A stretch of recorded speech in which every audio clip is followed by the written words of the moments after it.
Students, तो आज हम लोग डिस्कस करेंगे DFCCL का जो कंक्रीट टेक्नोलॉजी के ऊपर जो क्वेश्चन आया था 2018 एग्ज़ाम के अंदर, तो उसके बारे में जितना भी क्वेश्चन हम लोग डिस्कस करेंगे ये वीडियो के अंदर उसका इन डेप्थ सॉल्यूशन आप लोग को मिलेगा।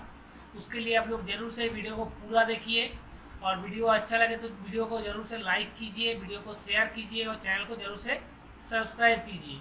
तो चलिए स्टार्ट करते हैं आज का टॉपिक। तो बेसिकली आज का जो फर्स्ट क्वेश्चन है, तो building materials and construction management के हिसाब से ये सब्जेक्ट को डिफाइन किया गया है, जो बेसिकली कंक्रीट टेक्नोलॉजी सब्जेक्ट है। तो DFCCL के अंदर इसको बिल्डिंग एंड कंस्ट्रक्शन मैनेजमेंट नाम दिया गया है। तो आज का फर्स्ट क्वेश्चन है, देखिए, the test which is not used measuring the workability of the concrete is called. तो ऐसा कौन सा टेस्ट है जो कि ये ऑप्शन के अंदर आपका वर्केबिलिटी टेस्ट करने के लिए यूज किया नहीं जाता है। ऑप्शन दिया है compaction factor, second VB consistometer, third le Chatelier apparatus और फोर्थ स्लैम टेस्ट। तो पहले हम लोग बोलते हैं कि वर्केबिलिटी क्या होता है।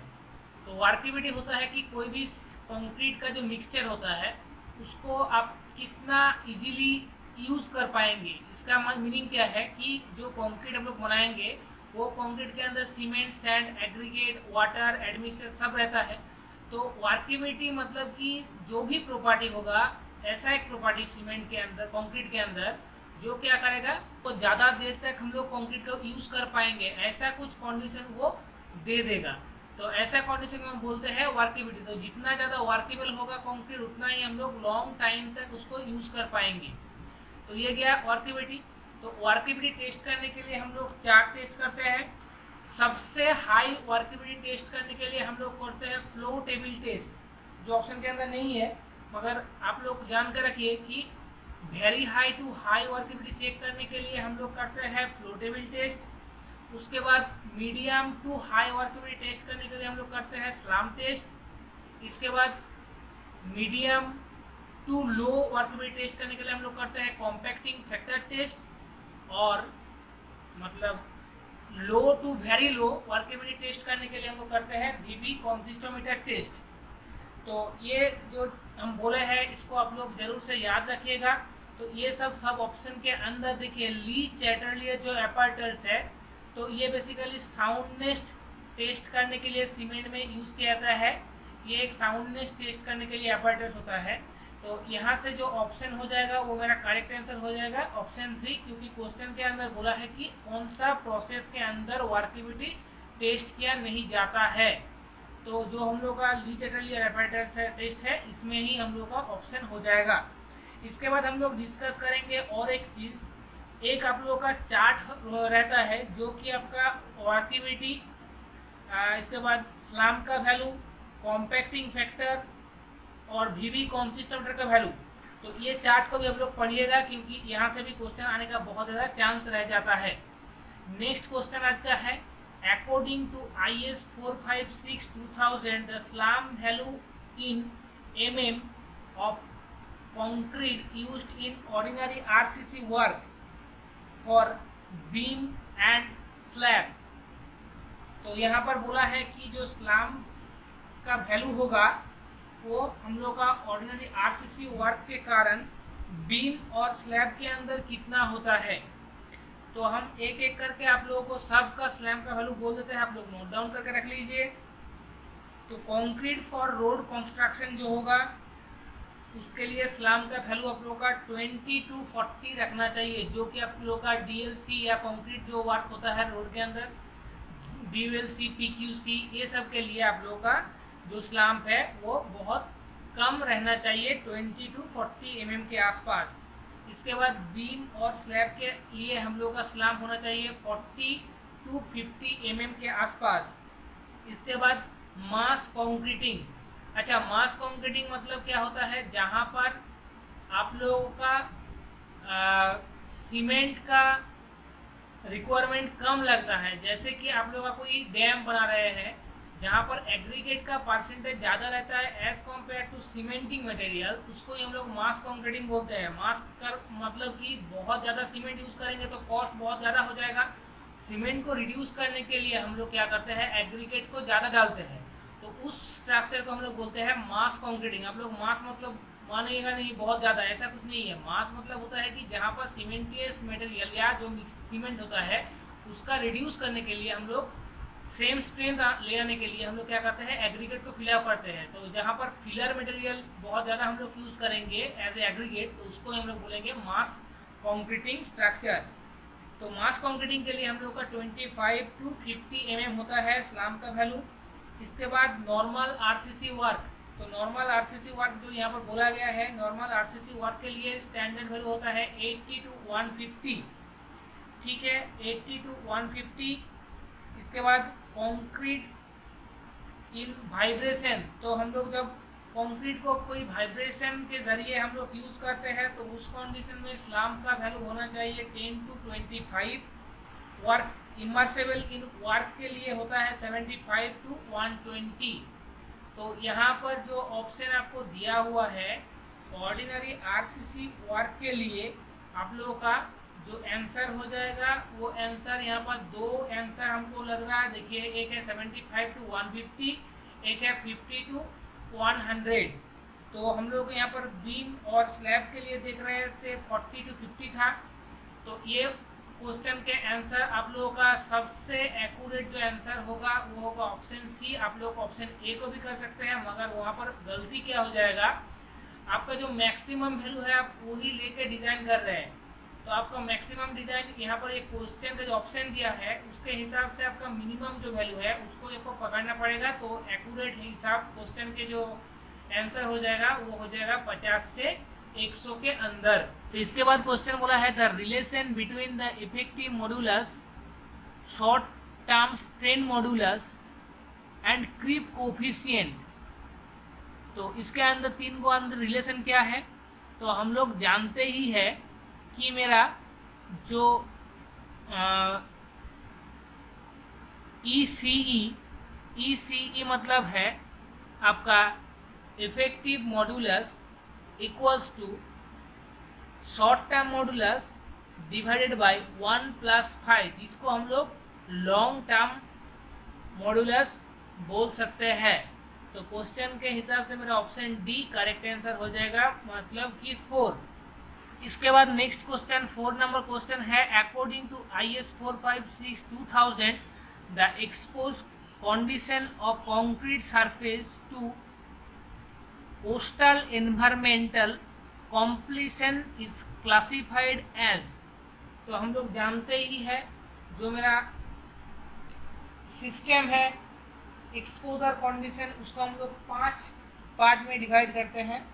सबसे फास्ट मेरा पार्ट होता है mild, moderate, severe, very severe, extreme. तो आंसर जानने से पहले हम लोग पहले इसका बारे में थोड़ा जान लेते हैं कि माइल्ड क्या होता है, मॉडरेट क्या होता है, बाकी सब क्या होता है।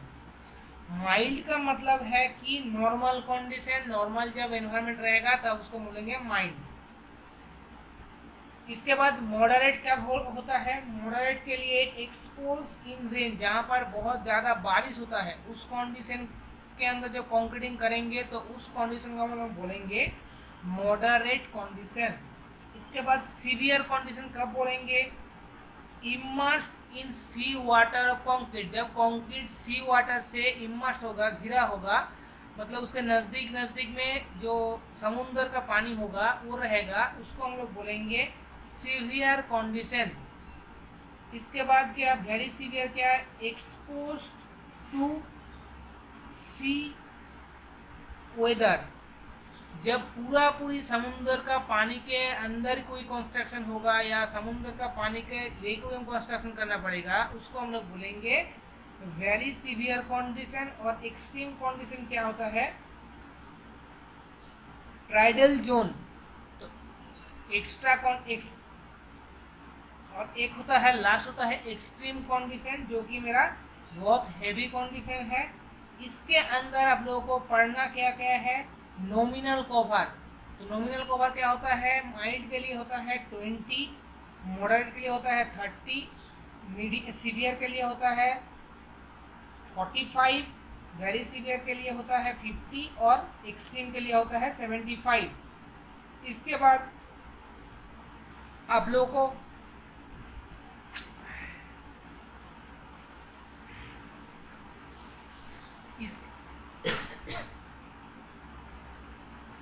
इसके बाद आप लोगों को और एक चीज देखना है जो कि ग्रेड ऑफ कंक्रीट यूज्ड। तो माइल्ड के लिए M20, मॉडरेट के लिए M25, सीवियर के लिए M30, वेरी सीवियर के लिए M35 और एक्सट्रीम के लिए M40।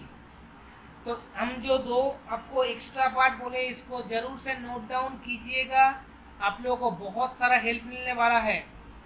ये चैनल के अंदर आप लोगों का क्वेश्चन के साथ साथ इन डेप्थ उसके अंदर और क्या क्वेश्चन आ सकता है उसको भी डिस्कस किया जा रहा है, तो प्लीज नोट डाउन करके रखिए। तो क्वेश्चन में आता है यहाँ पर क्या बोले, according to IS 456/2000 the exposure condition of concrete surface to coastal environment. तो कोस्टल एनवायरनमेंट मतलब क्या, मेन कोस्टल जो समुद्र का जो एनवायरनमेंट है उसके नज़दीक में है, तो उस कंडीशन में क्या डिस्कस किए थे, तो वो हो गया मेरा सीवियर कंडीशन। वेरी सीवियर कब होता, जब एक्सपोज टू सी वाटर होता। ठीक, नेक्स्ट हम लोग को क्या बोला है, steel beam theory is the method used to analyse the design of. तो जो स्टील बीम थ्योरी है वो हम लोग का कौन से काम में एनालाइज के लिए यूज किया जाता है। तो पहले हम लोग जानते हैं स्टील बीम थ्योरी होता क्या है। तो steel beam theory is a used to find the approximate value of the moment of resistance of doubly reinforcement beam section where the area of compression steel is equals to or more than the area of tensile steel। इसका meaning क्या है, पहले हम लोग पढ़े कि जो steel beam theory क्या है। तो स्टील बीम थ्योरी हम लोग यूज करते हैं एक अप्रोक्सीमेट वैल्यू निकालने के लिए किसका, मोमेंट ऑफ रेजिस्टेंस का, जो कि होता है डबली रेनफोर्समेंट सेक्शन के अंदर। तो डायरेक्टली यहाँ से आंसर हो जाएगा मेरा डबली रेनफोर्समेंट सेक्शन। सिंगली का यहाँ पर कोई काम नहीं है। कब होता है, यहाँ पर बोला है where the compression of steel equals to और more than the area of tensile steel. जबकि कॉम्प्रेशन जोन का स्टील उसका टेंशन जोन का स्टील से ज़्यादा वैल्यू देता है, तभी हम लोग इसको यूज़ करते हैं उसका मोमेंट ऑफ रेजिस्टेंस निकालने के लिए। तो ये गया मेरा स्टील बीम थ्योरी। इसके बाद नेक्स्ट क्वेश्चन हम लोग डिस्कस करते हैं जो कि बोला है water cement ratio is the ratio of. बहुत इंपॉर्टेंट क्वेश्चन है, यहाँ से बहुत टाइप का क्वेश्चन आता है। तो वाटर सीमेंट रेशियो क्या होता है, weight of cement by weight. जो भी वाटर हम लोग ऐड करेंगे सीमेंट के अंदर वो होगा सीमेंट के वेट के रेस्पेक्ट में। तो weight of cement by weight, ठीक है। जितना वाटर सीमेंट रेशियो, यहाँ से क्वेश्चन कैसा आ सकता है, यहाँ से क्वेश्चन आ सकता है कि वाटर सीमेंट रेशियो जब बढ़ाएंगे तो स्ट्रेंथ के अंदर डिफेक्ट होगा या नहीं। वाटर सीमेंट एग्रीगेट रेशियो जब बढ़ाएंगे तो क्या होगा, ठीक है। तो यहाँ से कंक्रीट टेक्नोलॉजी के अंदर से आप लोग का 6 क्वेश्चन 2018 क्वेश्चन के अंदर आया था। आशा करते हैं आप लोग का इन डेप्थ जो सॉल्यूशन है आप लोग को मिल गया है, और आप लोगों का जो प्रिपरेशन है कंटिन्यू कीजिए और चैनल को कंटिन्यूसली विजिट कीजिए, क्योंकि प्रीवियस ईयर का जो भी क्वेश्चन है इसके अंदर हम लोग डिस्कस करेंगे। उसके साथ साथ मोस्ट एक्सपेक्टेड क्वेश्चन भी डिस्कस करेंगे। क्वेश्चन करने का जो स्ट्रेटेजी है, क्वेश्चन को कैसे सॉल्व करना है, एक क्वेश्चन के साथ और एक क्या क्वेश्चन बन सकता है, कौन सा टॉपिक इम्पोर्टेंट है, ये पूरा चीज़ ये सिविल इंजीनियरिंग एकेडमी चैनल के अंदर आप लोगों को डिस्कस कराया जाएगा। DFCCL का प्रिपरेशन बहुत अच्छा से आप लोग लीजिए, कॉन्टिन्यूसली ये चैनल को विजिट कीजिए। हम आप लोगों को जितना हो सके गाइड करेंगे। और चलिए मिलते हैं नेक्स्ट वीडियो में।